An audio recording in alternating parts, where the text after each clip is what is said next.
What is going on? This is your boy Jordan JC back again on the ATS report, and the Chicago Bears have won today over the Arizona Cardinals 27-16, and we're here to talk about it briefly. The victory was a very good one. Of course, we kind of knew going in that this would probably be a runaway, and we saw it on full display, especially in the first half. The Bears came out hot on the first three drives. They scored touchdowns, made it 21-0, and you kind of thought that this thing would kind of get out of hand quick. I expected them to maybe even double up the score. But of course, in the back of my head, I'm going to be honest, I thought, okay, maybe now they're going to get conservative, which is what they actually did. Arizona kind of had a little bit more of a threat in the second half, but overall, the Bears did what they needed to do to win. And so, specifically, we want to talk about just what were the improvements that we saw, especially with JF1, and then overall for the team. With the quarterback, obviously, Justin Fields didn't have an all-out passing game, otherworldly passing game. He was 15 for 27 for 170 yards, one touchdown, and that one interception pass, which I want to talk about. I kind of didn't like the play call in the moment. That was right after he had a really amazing run up the sideline where he was kind of weaving through a few defenders. It almost seems as if he was going to get tackled, and he didn't. And he just kept going up the sideline for a huge gain. And then the very next play, when they're near to the end zone, the play call is for him to throw up a corner Hail Mary or a corner pass to Khalil Herbert, which he was double covered. It was a cornerback over the top and also under, and the cornerback under got the interception. So I kind of thought that they could have went with a few runs at least to try and get closer to the end zone on a goal play or getting into the end zone on a few run calls. But that's neither here nor there. I think that was the one big mistake that kind of took away from Justin Fields' overall performance. Other than that, again, we talk about the rushing game that this team had. It was very, very good on all levels. Khalil Herbert, 20 carries.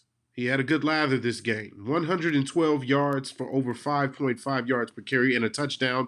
You saw him being it looked as he was fresh and ready to go, obviously, with Deontay Foreman being inactive. And, of course, him being the lead back the past couple of games now. Khalil Herbert is back in the catbird seat in a sense.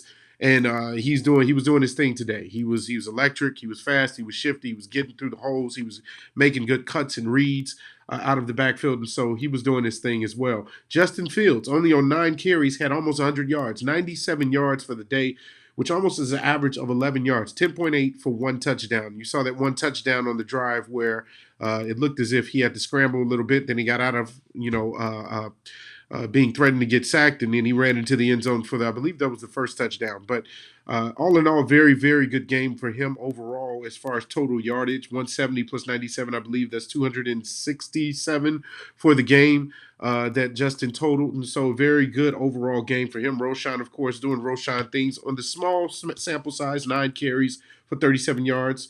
A little over 4, and so he did his thing when his name was called. Overall, I love the commitment back to the running game. I think that's what was missing the last couple of games is them not committing to the run. Too many screen passes, which again I saw some today that were a little mind-boggling, especially in the moments that they were called.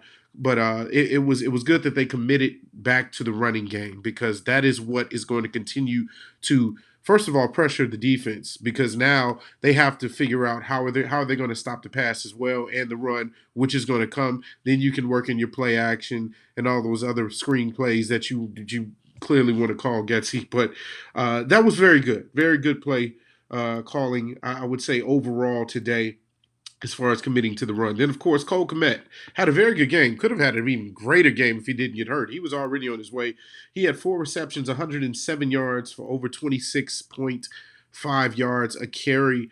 And then I believe he got hurt. I can't remember which quarter it was, but he went down with a knee injury. And he got up on his own power, but I think they just kind of wanted to monitor that and be safe. So he was out of the rest of the game.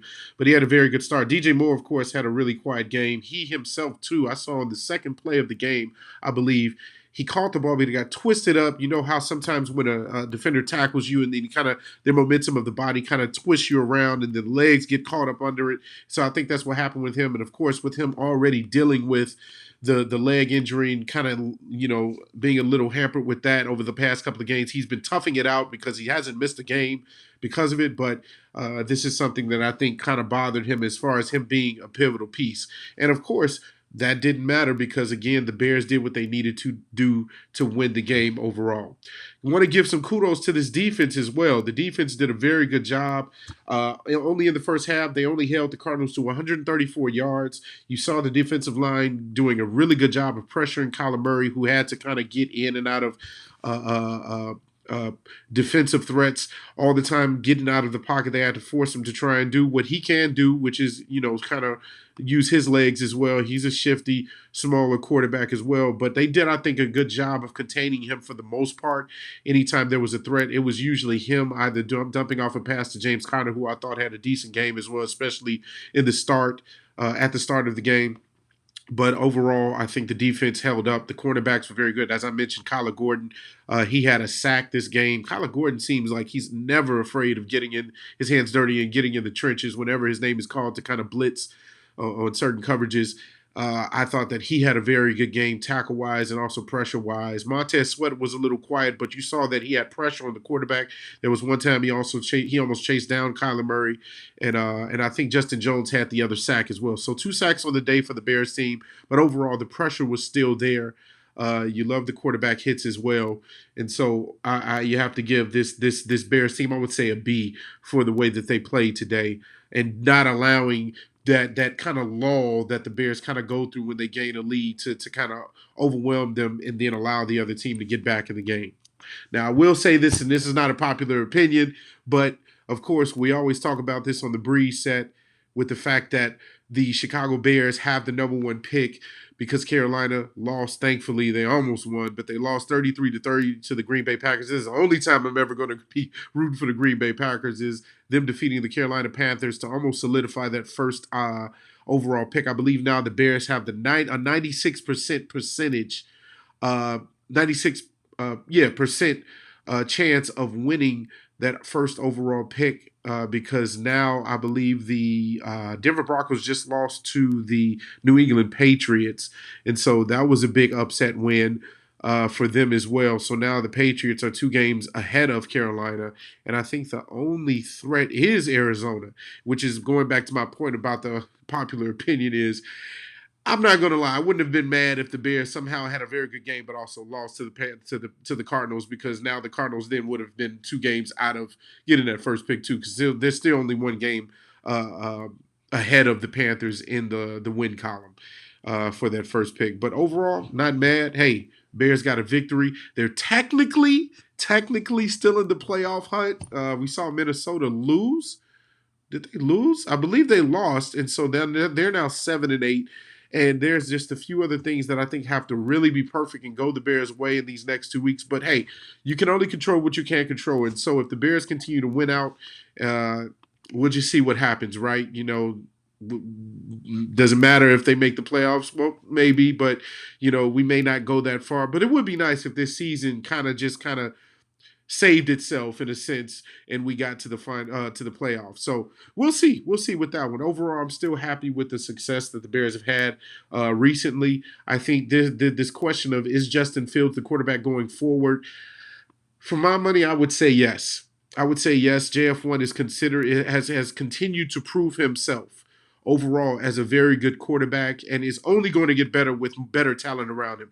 We had an argument the other day on the Breeze set about the fact that if you look at the teams that have all of these playmakers around them, it makes the quarterback look better. My example that I always give is Brock Purdy. Brock Purdy being put on the San Francisco 49ers almost assures him of being at least above average quarterback. Right now, he's doing a very good job because he has literally almost maybe the MVP of the league, offensive MVP of the league in Christian McCaffrey. He has one of the better defensive lines. He has a really, really good offensive line. He has a really good running game. He has other pieces in Deebo Samuel and Ayuk and George Kittle. Like, they have weapons all over the place. Same thing with Jalen Hurts. So I think if you continue to put those pieces like a Marvin Harrison or Malik Neighbors' name has came up as well. And then, of course, the protection, getting better with the left tackle and the center position. There was a few times today that I saw Lucas Patrick kind of mess Justin Fields' progression up. I believe there was a run Justin Fields had today where it was maybe a good 30, 40 yards that he would have gained. And then there was a penalty or a flag called on Lucas Patrick for holding. Same thing with Braxton Jones. I think that those guys in themselves are very decent backup players. If you can find someone that is a little bit better, or even generational in the draft, or even in free agency, but for the way I'm looking at it, you can find someone to replace Braxton Jones and the starting lineup at left tackle in this draft, whether it be Joe Alt, Olufashano, J.C. Latham, uh, whoever the case may be. You have some very good offensive tackles coming out of this draft early and often as well. So those are my thoughts. Overall, really good game. Again, I think JF1 is here to stay. How do you guys feel about that? This is something that has been in the news a lot lately. You even saw WGN have an interview with him and almost made it seem like this was his farewell interview. That was a little weird to me. But again, I think this display that Justin Fields has again shows you that if there's just a little bit more talent on this team, that Justin Fields can take his game to another level, even more so than what he's showing you, I think, in flashes. And so, how do you guys again feel? What's your opinion on that? Do you think that the Bears are going to go in a different direction despite the small and incremental progress that Justin Fields is making week to week? And how do you feel about the win as well? Give me your thoughts in the section below, in the comment section below, and I'll be there down there with you as well as always. And again, if you like this video, give me some class, show me some class. Comment, like, and subscribe. Share this video with others, and I will see you guys on the next ATS report.